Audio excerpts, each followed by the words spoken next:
আমেরিকার শ্রম বাজারে তীব্র কর্মী সংকট চলছে। কাজের জন্য লোক পাওয়া যাচ্ছে না। কেবল নিউ ইয়র্কে প্রতি 100টি খালি পদের জন্য 87 জন লোককে পাওয়া সম্ভব।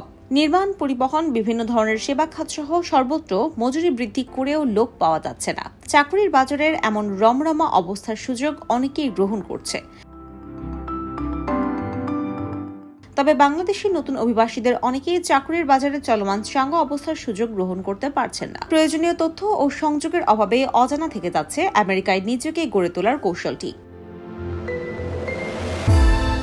আমেরিকা জুড়ে এখন বেকারত্বের হার 4%-এর নিচে। শুধু নিউ ইয়র্কেই 450,000 চাকরির পদ খালি পড়ে আছে। আগামী এক দশকে নিউ ইয়র্ক ও নিউ জার্সিতে উইন্ড টানেল দিয়ে বিদ্যুৎ উৎপাদনের বড় বড় প্রকল্পের অনুমোদন দেওয়া হচ্ছে। এসব প্রকল্পের জন্য প্রান্তিক শ্রমিক থেকে শুরু করে নির্বাহী পর্যায়ে হাজার হাজার কর্মীর প্রয়োজন। বিভিন্ন অভিবাসী দল এবং অনগ্রসর এলাকার লোকজন ব্যাপকভাবে এসব কাজে জড়িত হওয়ার জন্য নিজেদের দক্ষ করে তোলার এখনই প্রস্তুত শুরু করেছে। পরিসংখ্যানে দেখা গেছে, বেকার থাকা বা নিম্ন মজুরিতে কাজ করা লোকজনের মধ্যে মাত্র 5% কাজের খোঁজ করছে বা নিজেদের দক্ষতা বৃদ্ধিতে মনোযোগী হচ্ছে।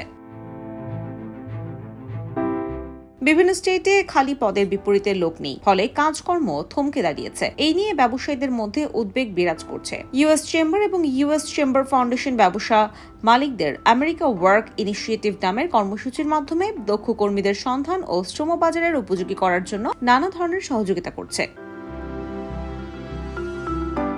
এসব সহযোগিতাকে কাজে লাগিয়ে ব্যবসা বাণিজ্যের উন্নতি সহ আমেরিকার চাঙ্গা শ্রম বাজারে উচ্চ মজুরিতে কাজ করার জন্য নিজেদের প্রস্তুত করার কোনো বিকল্প নেই। এই নিয়ে প্রতিটি এলাকায় কর্মসংস্থান অফিস, চেম্বার অব কমার্স সহ নানা সরকারি ও বেসরকারি সংস্থার সাথে যে কেউ যোগাযোগ করে সংযোগ সৃষ্টি করার সুযোগ রয়েছে।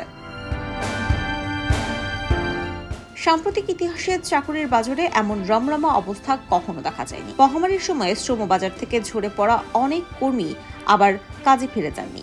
নতুন আসা অভিবাসীরা বিভিন্ন পেশায় নিজেদের যুক্ত করবেন এমন প্রত্যাশা থাকলেও অভিবাসীরা আমেরিকায় এসেই যে কোনো গতানুগতিক কাজে ঝাঁপিয়ে পড়ছে এবং বিশেষ বিশেষ কাজের জন্য দক্ষতা অর্জন করছেন না। বাংলাদেশি অভিবাসীদের বেলায় এই সত্যতা আরও বেশি।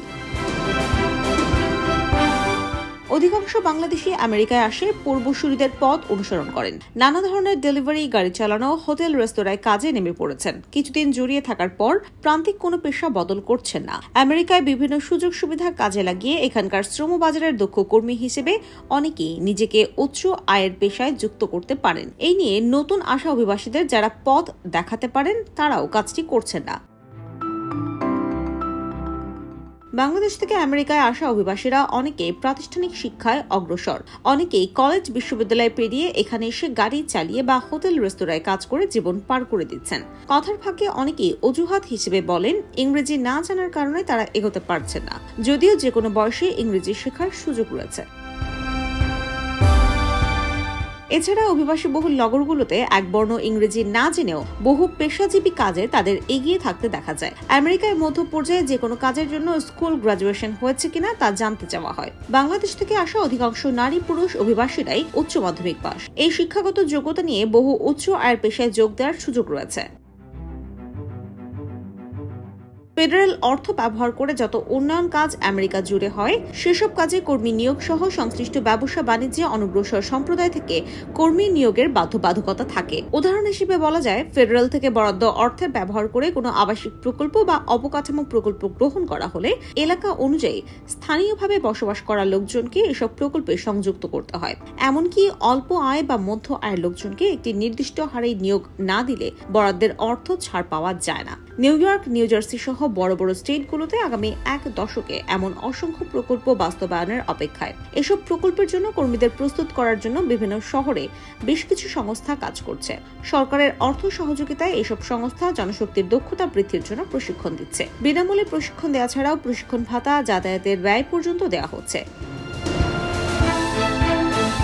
নিউ ইয়র্ক ও নিউ জার্সির স্টেট প্রশাসনের মাধ্যমে অনুদান গ্রহণ করে বেশ কিছু সংস্থা অভিবাসীদের প্রশিক্ষণ দিচ্ছে। এসব প্রশিক্ষণে নির্মাণ শ্রমিক থেকে শুরু করে আইটি খাত পর্যন্ত সব বিষয়ে দক্ষতা বৃদ্ধির সুযোগ রয়েছে। আমেরিকায় নির্মাণ কাজ থেকে যে কোনো প্রকল্প কাজে যুক্ত হতে হলে লাইসেন্সিং করা বাধ্যতামূলক। নির্মাণ কাজের একজন পতাকা শ্রমিক যিনি সড়ক পথে নির্মাণ কাজের পতাকা ধরেন, গাড়ি বা পথচারীকে সতর্ক থাকার জন্য তাকেও লাইসেন্স নিতে হয়। এসব লাইসেন্স পাওয়া তেমন কোনো কঠিন কাজ নয়, যদিও এসব কাজের মজুরি ঘন্টায় কখনো $40 কাছাকাছি। অভিবাসীদের মধ্যে যেসব পরিবার ফুড স্ট্যাম্প গ্রহণ করেন বা মেডিকেড গ্রহণ করেন তাদের বিভিন্ন কাজে নিয়োগ দেওয়ার জন্য অগ্রাধিকার দেওয়া হয়, যদিও এসব অগ্রাধিকার পাওয়া কর্মীদের কাজের সন্ধান করতে দেখা যাচ্ছে না। IBTV USA, new York.